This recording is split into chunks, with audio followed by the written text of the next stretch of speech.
Hey, this is Rob, and this is for my mechatronic art students. We're looking at the Dustin Roberts book, Making Things Move, and in Chapter 8, she basically shows you how to make a cardboard pantograph. I'm asking my students to model that pantograph in Fusion 360 with the joints and be able to animate it, and then we'll go back and cut out the pieces on the laser cutter using acrylic.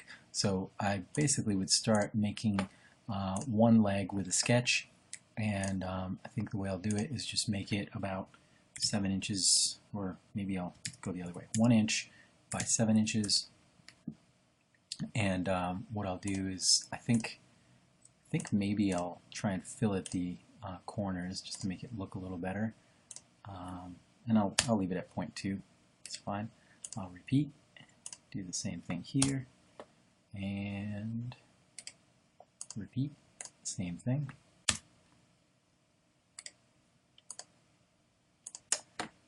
Okay, and then I want my holes. I need one about there, one about there, one about there.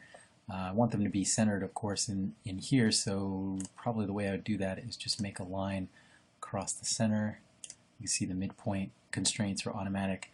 I'll hit escape, select it, and just hit X, and that turns it into a construction line. That's one of our new keyboard shortcuts. I'll make a circle here for the hole, and I'll just make it 0.25 inches.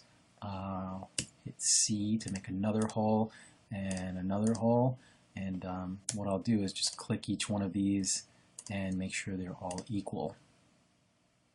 It didn't like that. Okay, I don't know why. Well, I can dimension it. That's fine. 0.25 and 0.25. Okay, that's fine. I'll hit D for dimension again. Well, I guess I was already dimensioning, but I want to basically say the distance between that wall and the center of this circle is about 1/2 inch, and I'll do the same here. And I'll say the distance between here and here is, let's say, 2 inches.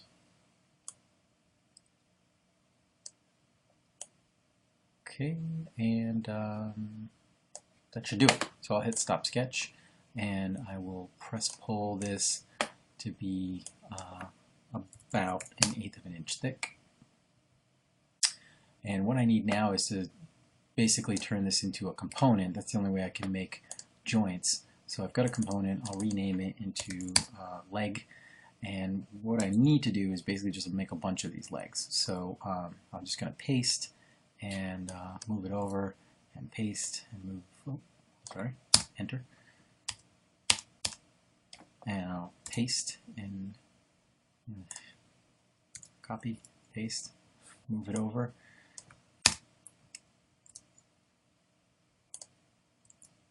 Well, I don't know, it doesn't like that. I'll have to keep copying and pasting, I guess.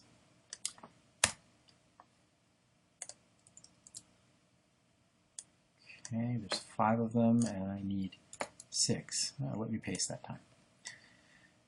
Okay, so there's 6 of them, and I think all I have to do now is start making joints between these. And this, you kind of have to just look at the photograph to see how to make these joints. I'm going to hit J and make a joint between the top of this hole and the bottom of this hole. Then also I'm going to make, it's okay, and then I'm going to make sure that's a revolute joint. That just happened to be what was set on mine, but it may not be on yours. I'm going to make a joint between the top of this and the bottom of, say, this one. I'm kind of doing this just by eyeing the photograph, but can get pretty confusing, I think.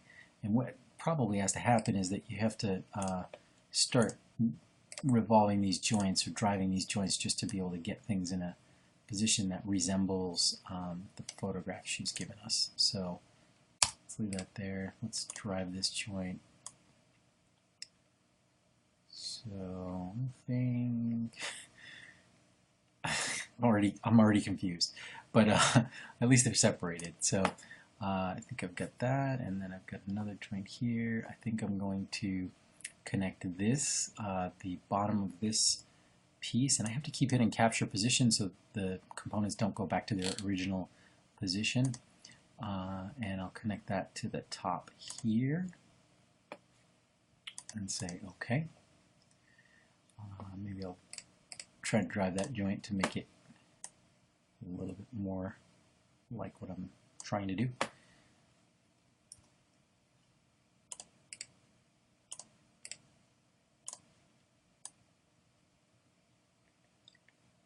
Alright, this is looking closer to the photo now. Okay, and just to help me, I'm going to move this out of the way. No, I'm not. I forgot. Okay, so I'm letting the joints dictate where things fall, and that'll work fine. So this piece does get a little tricky.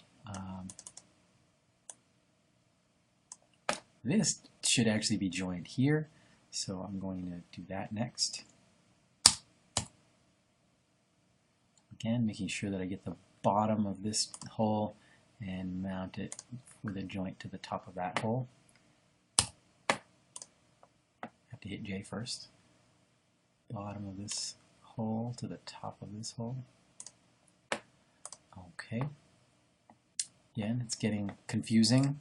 I think maybe moving some of these joints might help. There we go. Okay, and then we need to join that end piece, kind of the mirror of this piece. And I'll do that with a joint on the top of this hole to the bottom of this hole. And hit OK. I'll rotate that joint just to get it again looking like the photograph. And we're very close at this point. The bottom of this hole needs to get joined here to the top of this, and the bottom of this hole needs to get joined to the top here. Okay, very, very close. I think there's only one more joint to do, which is this one, and I'll join again the bottom of this hole to the top of this hole and hit OK. Okay, so that's it. I've got all the joints, 1, 2, 3, 4, 5, 6, 7, 8, and I think honestly if I start to try and move these things, well, maybe the easiest thing to do is just revolve one of these joints. So here's a joint, that's number 7, and if I drive it, I can see the pantograph working. Now, if I wanted to actually make this animate, I could just turn on animation, but it's weird because everything just kind of flies around. What I'm really interested in is animating this one joint, maybe between 45 degrees and 0 degrees. So if I try and animate right now, it won't stay within that range, but I can create a limit for this joint first and say 0 degrees is the minimum and the maximum is 45. And it looks weird because all the other joints kind of get disconnected when you do that, but I'll hit OK, and I think if I just animate the model now, well, it sort of got stuck. I'm going to hit Escape. I don't know if I dare try and solve this problem right now in the video, but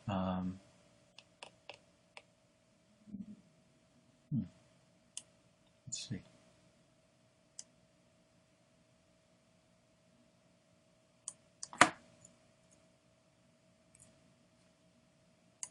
I'm just stabbing in the dark right now.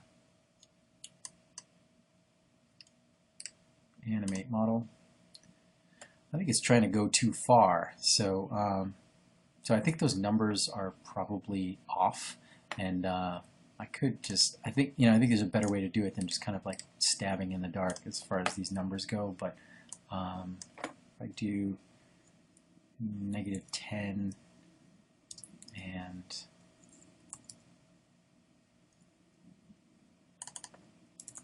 40. Let's see what that looks like.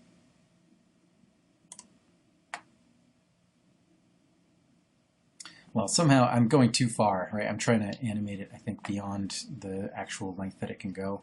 Not required for what we're doing, and in fact, just driving the joint, I think, works just as well. You can really drive any of these joints. and you can see it act. I think that's it. Maybe one thing to know is if you go back to the original sketch, since I based everything, since all of these components are copies of one another and they're all based off of that original body, which I converted into a component, we should be able to edit the original sketch and see all the changes reflected. So for example, let's say the overall length of this whole thing is right now 6.6 inches, but if I wanted to make it 9 inches, when I hit stop sketch, the whole thing adjusts as it goes back to the end of the timeline. So now we can see kind of a different version of this, and I could just as easily go back and edit, make it quite small, and you know, maybe also, well, I guess not changing the ratio doesn't really change the model, just making it smaller, right? But so here's one that maybe has gotten too small for the dimensions that I have, but I'd be interested to know if it still works. It does, just about. Well, no, it doesn't work because you can see they're overlapping. So I could just as easily go back and change the width of this original the original leg in that sketch, and that would work too. So I'll add a dimension from here to here and say whoa, dimension from here to here, and say that this should be 0.5 inches instead. And when I stop sketch, there it is, working again, and looks slightly different. So if I drive joints again, I can see works again. So in any case, that's the benefit of deriving everything from that one sketch. If you have any questions, let me know in class.